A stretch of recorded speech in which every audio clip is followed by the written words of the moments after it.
Hello everyone and welcome back to our YouTube channel. In this video, I'm going to show you how to fix Okta Verify app not working. First, to resolve this issue, we will first head over to our device settings. From here, scroll down and tap on General. Once you're in the General Settings tab, look for iPhone Storage option and tap on it. Over here, you can either search for the app or you can scroll down and look for it. Then tap on the app. On the next screen, you need to tap on the Offload app option. A confirmation pop-up will come up. Now tap on the Offload app option here.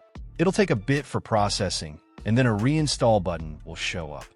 Simply tap on it to reinstall the app. This should resolve the issue, but if it doesn't, then you need to check if the app is running an older version. Head over to App Store.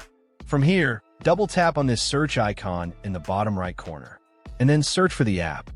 Once the app comes up in the search result, and if you see this update button right next to the app, simply tap on it to make sure you're running the latest version of the app. However, if you continue to encounter this issue, then you will need to completely reinstall the app, which usually resolves the problem. Head over to this screen the way we did before, and over here, tap on the Delete App option here to uninstall the app from your device.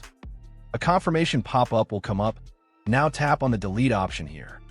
Once uninstalled, open up App Store and search for the app in the search bar. After the app comes up in the search result, simply click on this cloud icon to install it back onto your device. Hopefully, this resolves the issue. If it does, consider sending a super thanks to support our channel. And also don't forget to hit the subscribe button. We'll see you in the next video.